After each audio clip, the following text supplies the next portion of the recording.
Hey, welcome back to the Board Game Closet. My name's Jimmy. I'm Tim. I'm Rod. And today we are looking at Dead Men Tell No Tales. This is put out by Minion Games. Plays 2 to 5 people in roughly 60 to 75 minutes. 90, 80, 70, 60, 75. 40. How do they get down to 60 to 75 minutes? 60 to 75 minutes. It's that extra 15 minutes for Yeah. reading the rule book. Okay, all right. Okay, we'll get there. Okay, so let's take a look and see what you get in the box. Let's do it.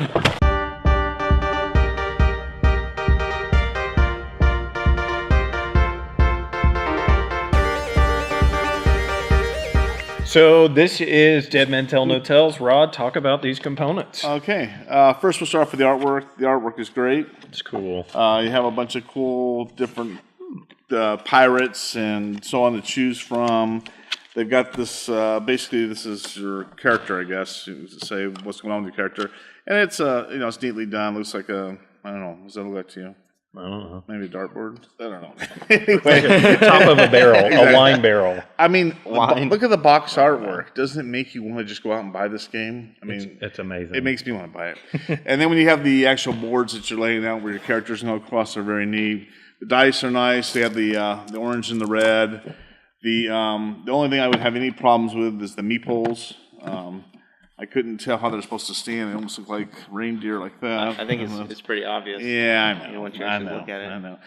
So this so all in all, when it comes to it, the only we got to talk about the eye patch guys. okay, and then there's those These pieces are right cool. here. Yeah, so they're pretty cool. The pieces, all in all, are pretty cool. The only thing I would have an issue with is the fact that I don't like meatballs. Okay. All right. So Tim, tell us about the rules. All right, these are the rule books. The rule book. Rule book. Singular. It's one rule book.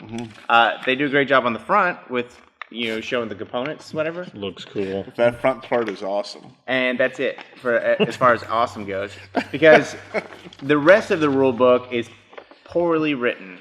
It needs a complete rewrite of the entire rule book, basically, because it was difficult to get going in this game for such a simple game mechanic that this game is, and the fact that during the game we went back and tried to find things in the rule book that are clearly here, that will clearly happen every game, and we could not find them in the rule book. And even if we could, after the 5th time of trying to go find it in the rule book, that's too many times.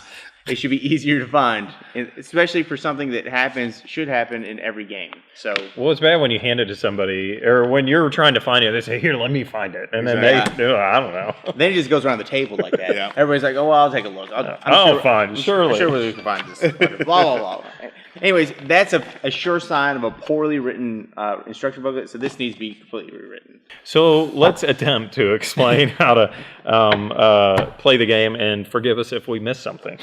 So we tried to find it. So at the beginning of the game, every person is going to get a board and a character card, and then that character has a special ability. Now compare this to like Pandemic or Flashpoint Fire Rescue, where or what's the other one? Forbidden Island, where everybody has a character ability, and you want to use that every single round because the game is going to get hard really quickly. And so this is just like maybe Flashpoint Fire Rescue. It actually is Flashpoint Fire Rescue, I guess, just with the pirate theme, right? And so each person has a character, and then they have these little coins that represent how many actions that you can do on a turn, right? And so every time that you use an action, you can flip this over to help you remember, okay, how many actions do I have left on this turn, and I can do more and more and more, right? And so they give you the basic actions, which are like I can walk into an adjacent room, or I could run, which would let you go further for less actions, but it could cause you more fatigue.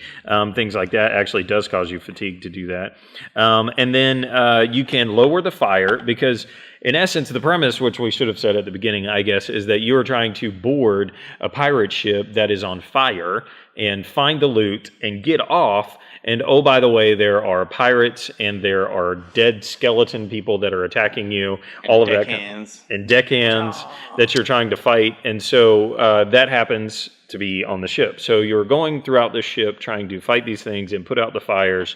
And because if the fire ever reaches a 6, which it will at different times, then it causes an explosion, which thus spreads to the rooms around it. And then if it explodes into this room and then causes an explosion, then it's a chain wreck. It's a train wreck. It's a chain reaction, and it goes to the next one, right? And then the next room, it causes an explosion, and it keeps going, right? And so that's basically what you do on your turn is you're going to be going to the next room, and it's just as simple as saying, okay, I'm going to use an action to go to this room. Okay, I'm going to use an action to get rid of that guy. I'm going to use an action, okay, to drop this down. Okay, I want to drop it down again. That's another action, things like that. And so then you're going to be going into these rooms, and if you ever come into the room where there is the dead people, the skeleton people, or whatever they're called, right? Then you're going to fight them. And so there's combat in this game, and then there's special things that you can pick up. So there might be a sword that you can pick up that helps your ability to be able to fight somebody, might be able to do different things. And then once you kill somebody, then you flip their token over, and then it's going to show you something that it is. It could be just like rum, or it could be a sword, or it could be like a treasure. And if you get treasure, then the goal is to get it off the boat. So then you have to make your way back off the boat, dump the treasure.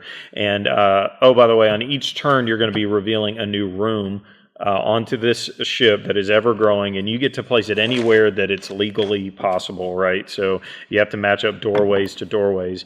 And so then your little boat can be getting bigger and bigger and snaking back and causing you problems, because if you build it in the wrong way, a 6 way back here that you can't even get to could cause explosions and stuff. And then once you make it all the way to the bottom, then there's going to be a boat, a little dinghy that you got to get to. And so if you have the loot and then you can make it all the way to this dinghy, then you get off, everybody gets off, you win the game. Congratulations. The game's over. Hey! So that's the basic premise of the game, right? So you're going to be exploring the ship, encountering these people and these deckhands, trying to keep the fire under control so that you can find the loot, get off the boat. That's the premise of the game. Boom. So we do a simple 1 die rating. Green means go buy. You ready? It's already showing it. Green means go buy this game and add it to your collection. White means maybe you wouldn't buy it, but you definitely play it. And then red means don't buy this game because you hate it. So we're going to contemplate what we're going to do. I really had to think about it. And reveal. Hey. Oh! It's a red, a white, and a red. So you could have made it 3 red, You just tried. You reached down deep inside yourself. You could have found that red. Well, I'm being objective. I'm being objective here. So, okay. So tell us, why did you give this one a red? So I like the game. You hate it. Yeah, I hate it. I do. I really do. I liked it much better as the fireman game you were talking about. So Flashpoint. Problem we have with Flash. Well, anyway, so the thing I hate about this game is I could care less. It never pulled me into the game. I never felt like I was on a ship. I don't like the way the boards go out. They don't form a ship, and they could the combat was boring. There was no. It's really sad. I don't want to just say that because it didn't pull me into it, but it was bad. I mean, the combat is literally like you rest and you pause and you flip over this and like, okay, I've spent an action increasing my strength. Right. And then you move in and like, oh, I beat him because I have higher strength in that game. Well, yeah, it's kind of, all you have to do is roll this battle die. That's it. Right, yeah, and then if your number is greater or whatever. Without having a board, at least giving you a frame of a ship or something. That's why I wish it would have had. It would have kept me at least a little more into it. But it doesn't. It's, I don't like it. I don't like it at all. That's what it comes down to. Just don't like it. I think if this looks good sitting on my stand of games, I would love to have this picture hanging out there because it looks good as a game. Yeah. But that's all. I'd like to take all this artwork and put it on another game. Yeah. That'd be awesome. Yeah. And I don't want to sound like we're just hating here, but we are. We didn't like it. Sorry. So I gave it a white because I feel like, and this is going to sound brutal, right? But if I played this game with some other people, Let him say it. Let him say it. This sounds awful, but I don't want to just, because of our experience with the game, I don't want to just say it's awful, it's horrible, this is terrible. But I feel like maybe if you're into that group of people that love Pandemic and Forbidden Island and Flashpoint Fire Rescue. I liked Pandemic. I was the only one in this group that liked Pandemic. Well, that's true. Yeah. Yeah, I did not like Pandemic. But I actually got this game because we have played Flashpoint and I didn't like it at all. I love the pirate theme. I keep waiting on a fantastic pirate themed game. Please, we want a good pirate game. And I haven't found it yet. And so I knew that this was in the vein of Flashpoint Fire Rescue, but I was like, maybe it'll be better than that, and then we get it. And it was definitely Flashpoint. I felt like we were firefighters. We weren't pirates. Right. We're just. That's the thing, is it doesn't go with the theme. Even though it's a fiery ship, I would at least like for it to give me some type of information that the ship has just been attacked. Blah blah blah blah blah. And there's a bunch of gunpowder on it, and that's the reason why we have these giant fires happening everywhere. But why is there treasure or whatever in every single location? It's just I don't know.